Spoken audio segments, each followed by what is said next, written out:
It is easy to look at the clip that we just shared of Tom Homan speaking at the Faith and Freedom Coalition from 2 weeks ago, saying, we're going to arrest everybody.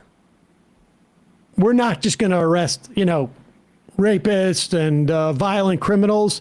If you are undocumented, you are a criminal in his eyes. If you are even documented and you do stuff that we don't like, you are a criminal in his eyes. And so we're going to deport all these people. Now, if you have not paid attention to the news at all, if you are not somebody who interviews political figures, if you're not somebody who reads the newspaper, if you're not somebody who watches any type of media that would show what Donald Trump has been campaigning on, if you were not someone who was aware that Donald Trump came down and said, Mexicans are rapists, I'm sure some of them aren't.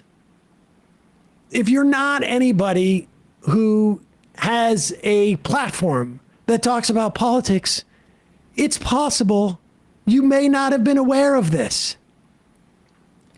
Or, I guess, if you've been willfully ignorant, like this guy. Insane. Yeah. We were told there would be no. There's two things that are insane. One is the targeting of migrant workers, not cartel members, not gang members, not drug dealers, just construction workers showing up in construction sites and raiding them, gardeners. Yeah. Like, really? Or Palestinian students on college campuses.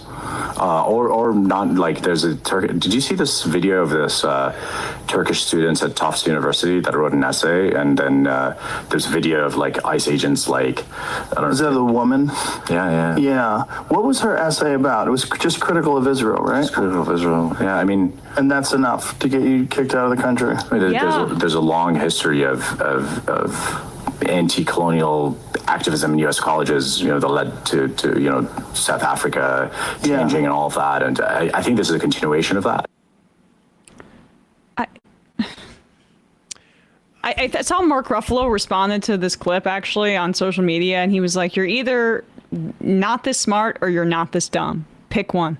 Exactly. Pick one. Now, listen, I wanted to see if there was any possible way, if there was any type of sign, right, for instance, that we could have had. But putting aside the Trump being a known liar for his entire political career, and that being arguably the defining characteristic about him as a public figure. Say that Rogan believed, because they had a one-on-one conversation, that he has put that all behind him and he's a new man. He's not going to lie anymore, right? That he's just going to take him at his word. I just want to see if there was any way that we could have had a sign prior to the election that mass deportations were part of the undergirding of Trump's support and part of their mandate. If there was some type of sign. So, Brian, Google, I don't know, mass deportation signs. Oh. Way ahead of you there. Oh, wow. There you go. Let's keep going through here. We're scrolling through it. Oh, those are almost as if a political party printed those signs. And it was at, what was it? Oh, the Republican convention or a Trump rally. I mean, on and on and on and on and on. That's a sign in the literal sense. I'm sorry. This, whatever it is that Joe Rogan thinks is depressing his viewership, and all of a sudden this indignation about this stuff. I mean, people have to understand, he's just a businessman. He doesn't give a shit about any of it. I bet he cares about the tax breaks. No, I bet you he cares about the tax breaks. I wonder if he had no idea that there was going to be tax breaks if Donald Trump got. I had no idea.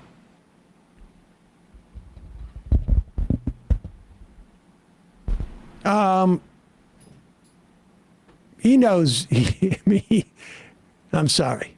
I just don't think he's that stupid. Listen, I will agree that he doesn't read anything other than is presented to him by his, right-wing buddies or billionaire sycophants. But I don't think he's that stupid. In the meantime, in the ramp up for these new ICE officers coming, because this is coming, and to the extent that they were in any way holding back, which I don't know that they were, we're going to see more and more arrests. I mean, now it's like it's a story if you see ICE working in your city. I guarantee you in 6 months, it's going to be a story if you don't see ICE for a day. I mean, the people of Los Angeles right now are being terrorized. Yep. Terrorized. I know there was a meeting in where activists are meeting folks like Chicago, talking and communicating with LA activists about the way that you can confront ICE, the way that you can protest. There's a lot of good work that's being done by people on the street. More people have to join them. More people are going to have to get involved in this, and they're going to have to do it relatively quickly. Here is an easy thing for folks to do. I've mentioned this app before. It's called ICE Block. MSNBC, I think it was NBC or MSNBC. MSNBC did an interview with the developer of ICE Block. Josh, are you not concerned that the administration might come after you personally for the development of this app? I think whenever you push back against a regime that is purporting authoritarianism, pushing fascism, and subverting the rule of law in our Constitution, if you push back against them, you have to know they're going to come after you in some way. And I say, go ahead, come after me. You can demonize me all you want. You can demonize the app all you want. But the reality is it's protected speech under the First Amendment. There's nothing illegal about creating this app, and there's nothing illegal about using the app.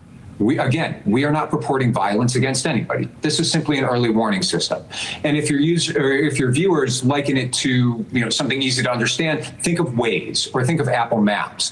When you can report a speed trap up ahead, what do? You slow down when you see that warning. And this is the same kind of thing. So if you see a warning that ICE has been cited, just turn around and keep yourself and your family safe. All right, Joshua Aaron, thank you for joining us. Thank you for having me. Check it out. ICE Block. I think it's only available on iOS right now. Jester from Jersey says, Sam, are you 100% sure ICE Block is safe? It's hard to tell one way or another, but I have seen reels on Instagram saying certain details about ICE Block are suspicious. I mean, look, I don't know.